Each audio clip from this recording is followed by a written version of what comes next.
Electric bitter ছাড়াই আজকে বানিয়ে ফেললাম মজাদার কেক রেসিপি। হ্যালো এভরিওয়ান, আসসালামু আলাইকুম। সবাই কেমন আছেন? নাহারান রাজু রান্নাঘরে সবাইকে স্বাগতম। তো আবারও চলে আসলাম আরেকটা রেসিপি নিয়ে। আজকে রেসিপি হলো কেক রেসিপি। তো কেক বানানোর জন্য আমি দুটো ডিম ব্যবহার করেছি। দুটো ডিমের কুসুম দুটো আলাদা করে সাদা অংশটা এখন একটা ব্লেন্ডার জারে দিয়ে দেব।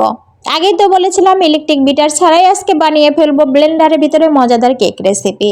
এখন দিয়ে দিলাম 1.5 কাপ পরিমাণ চিনি। যে যতটুকু চিনি পছন্দ করেন সে ততটুকু চিনি ব্যবহার করতে পারেন। আমি 1.5 কাপ পরিমাণ চিনি দিয়েছি। এখন ব্লেন্ডারে ব্লেন্ড করে নিতে হবে একটি ফ্রমি আকার ধারণ করা পর্যন্ত। ইলেকট্রিক বিটার ছাড়াই ফ্রমি ভাব চলে আসবে। তো দেখুন কতটা ফ্রমি ভাব চলে এসেছে। এখন এটা একটা পাত্রে ঢেলে নেব।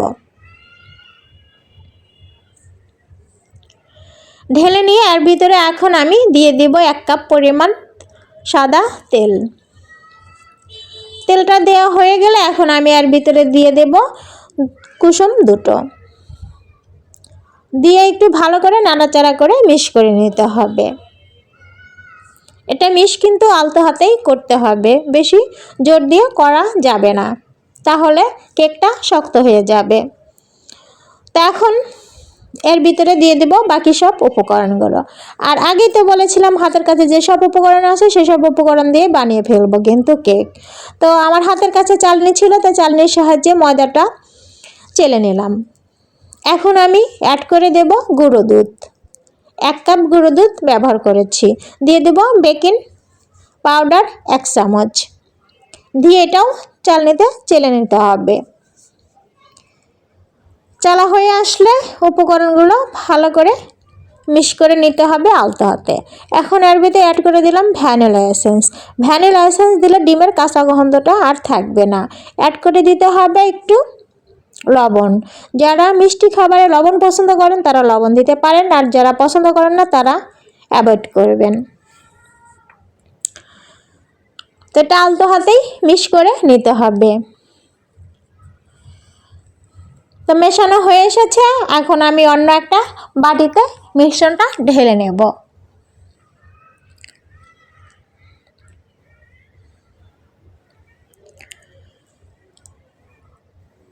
তো বাটিতে একটা কাগজ কেটে নিয়েছি, একটু তেল দিয়ে মেখে নিতে হবে। মেখে নিয়ে কাগজটা দিয়ে দিতে হবে। কাগজের উপরে একটু তেল দিয়ে ব্রাশ করে নিতে হবে। তো আমি হাত দিয়েই ব্রাশ করে নিয়েছি। এখন ঢেলে দেবো এর ভিতরে মিশ্রণটা। যে যেখান থেকে আমার ভিডিও দেখছেন, আমার ভিডিও ভালো লাগলে লাইক কমেন্ট এবং শেয়ার দিতে ভুলবেন না। কে কোথা থেকে আমার ভিডিওটা দেখছেন কমেন্ট বক্সে অবশ্যই জানাবেন।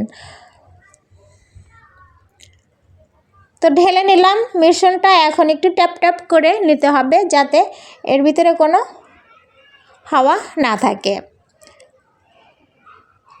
চুলাতে কড়াই চাপিয়ে দিয়ে তাতে একটা স্ট্যান্ডার বসাই দিয়েছিলাম। বসিয়ে দিয়ে একটু হাই হিটে কড়াইটা গরম করে নিতে হবে।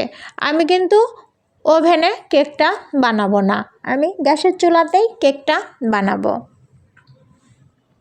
এখন ঢাকনা দিয়ে ঢেকে ব্রেক করে নিতে হবে 1 ঘন্টা। ফিরে আসলাম 1 ঘন্টা পরে। এখন একটা কাঠির সাহায্যে চেক করে নেব হয়ে এসছে কিনা। যদি কাঠিতে চলে আসে মিশ্রণটা তাহলে দেখতে হবে হয়নি। তো কাঠিতে লেগেই ছিল, তার একটু ব্রেক করে নিতে হবে।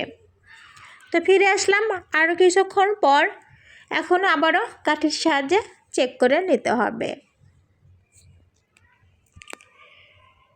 এখন কেকটা ফুল হয়ে এসেছে। এখন চুলা থেকে নামিয়ে প্লেটে ঢেলে নেব। কেকটা কেমন হয়েছে কমেন্ট বক্সে অবশ্যই জানাবেন। সবাই ভালো থাকবেন, সুস্থ থাকবেন, আর আমার ভিডিও একটু বেশি বেশি করে দেখবেন, আর লাইক কমেন্ট শেয়ার দিতে কিন্তু ভুলবেন না।